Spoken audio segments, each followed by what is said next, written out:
आप ऑर्डर पढ़ लेते थोड़ा सा तो मुझे लगता है आपको शर्म आती बहुत ज्यादा अपने आप पर कि आपको जज साहिबा कह रही है कि इन्फेक्शन की तरह ये डिजीज फैल रही है। और ये डिजीज क्या है? ये डिजीज है आप जैसे लोग जो यूनिवर्सिटी में अपेरेंटली पढ़ने आते हैं, लेकिन चंद प्रोफेसर्स की वजह से, जैसे उमर ने अपने भाषण में कहा, कॉमरेड्स इन द फैकल्टी, वो जो कॉमरेड्स इन द फैकल्टी हैं जेएनयू में, और मैं बता रहा हूं उनकी संख्या बहुत कम है। अधिकतर जेएनयू के टीचर्स पढ़ाते हैं, लिखाते हैं, बहुत मेहनत करते हैं, लेकिन एक कुछ कॉमरेड्स इन द फैकल्टी हैं जिनका काम सिर्फ नक्सली, माओवादी, देश तोड़ने वाले, देशद्रोही, सेपरेटिस्टों को पैदा करना है। और आप जैसे लोग भी उनकी उपज हैं जो कि बातें कुछ और करते हैं और रियलिटी में कुछ और करते हैं। दूसरा, high level inquiry committee JNU के द्वारा बनाई गई, जिस हाई लेवल इंक्वायरी कमेटी ने यह कहा है कि कन्हैया कुमार वॉज प्रेजेंट, इस बात पे उनको प्रॉब्लम है। उनको ये पता नहीं कि साबरमती ढाबे पे ज्वाइन कर लिया था या प्रोसेशन में ज्वाइन किया, लेकिन ये वो कह रहे हैं कि Kanhaiya Kumar was present at the spot. And ये सारे जो नारे हैं ये बहुत सारे जेएनयू के स्टूडेंट्स के द्वारा भी लगाए गए। ये इंक्वायरी कमेटी का कहना है, ये एबीपी का कहना नहीं है।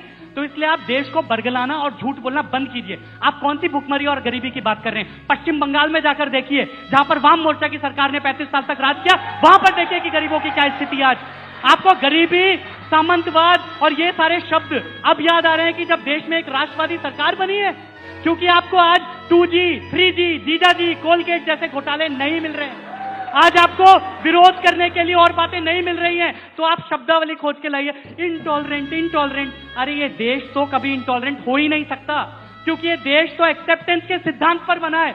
स्वामी विवेकानंद ने 11 सितंबर की उस भाषण में शिकागो में कहा था, we believe not only in universal toleration but we accept all religions as true.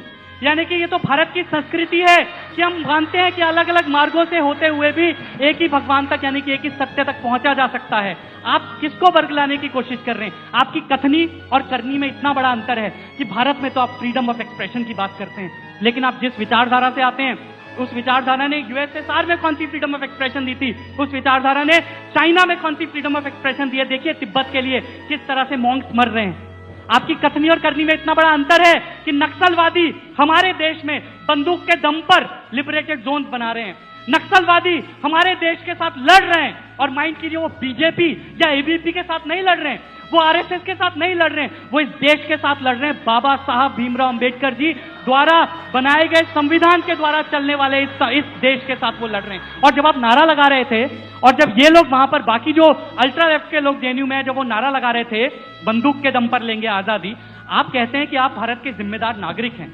और जिम्मेदारी आपने उस समय खूब निभाई कि वहां पर आप बाद में खड़े होकर आपने भाषण दिया तो एक शब्द में कंडेम भी नहीं किया कि इस प्रकार की नारेबाजी वहां पर हुई थी, वो नारेबाजी गलत है। इसलिए आपकी कथनी और करनी में जमीन आसमान का अंतर है। जहां तक बात रही पटियाला हाउस कोर्ट में जिन लोगों ने वायलेंस करी, उन लोगों को शायद थोड़ा सा राष्ट्रवाद सिखाने की आवश्यकता है। उन लोगों को इस देश के संस्कार शायद बहुत अच्छे तरीके से नहीं मिले, क्योंकि ये देश सच में कम्युनिस्टों के कंगारू कोर्ट की तरह नहीं चलेगा। ये देश डेमोक्रेसी के आधार पर चलने वाला देश है। हमारी इंडिपेंडेंट जुडिशरी है। We are proud of our judiciary. हमें विश्वास है, और आज भी इसलिए मुझे विश्वास है कि जब ये जजमेंट आएगा जिसमें कि आपके ऊपर देशद्रोह का आरोप लगा है, तो निश्चित रूप से दूध का दूध और पानी का पानी हो जाएगा।